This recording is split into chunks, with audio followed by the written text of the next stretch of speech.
African coach ever managed Real Madrid? Now, the reason why I'm asking this question is because in recent interview, the current Nigerian coach, Eric Chelle, made a declaration of his ambition to one day manage the greatest football club in the history of the game. Now, I have seen some comments and some content on social media that are very mean and disrespectful. Others are hopeful and encouraging. But we cannot disrespect someone for having a dream. And if you want to dream, you want to dream big.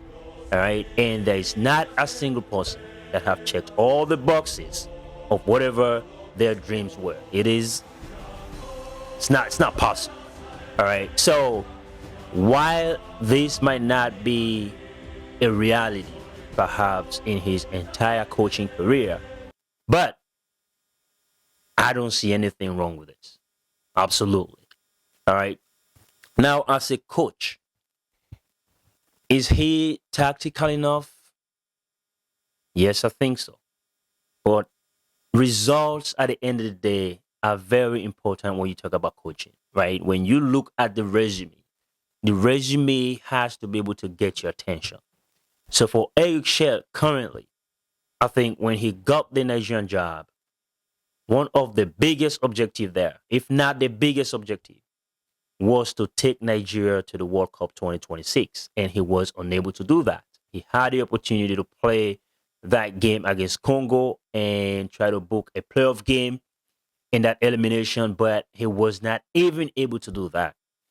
And the 2025 AFCON that just ended, that Senegal won. Again, congratulations to Senegal.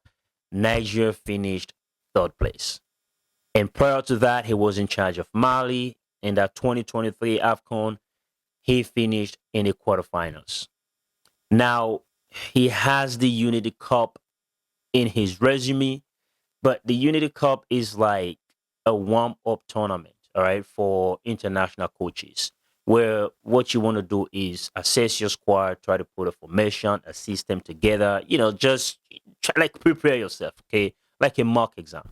So pretty much that is not so much for us to look at. He was in Algeria, of course. He was in France in the lower divisions in French football. So there is not much in his resume right now.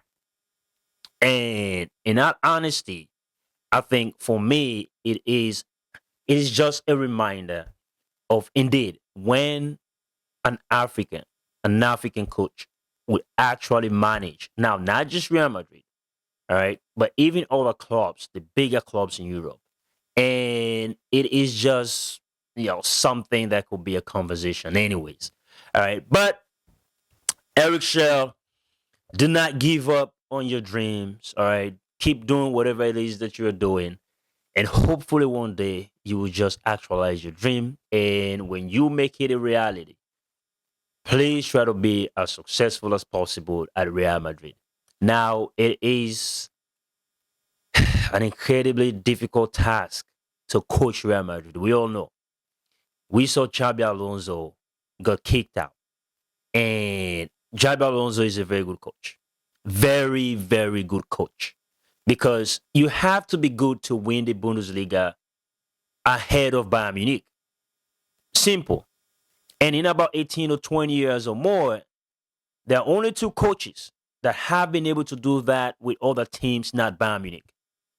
That is Jurgen Klopp, twice with Borussia Dortmund, and Xabi Alonso with Bayer Leverkusen in an incredible fashion.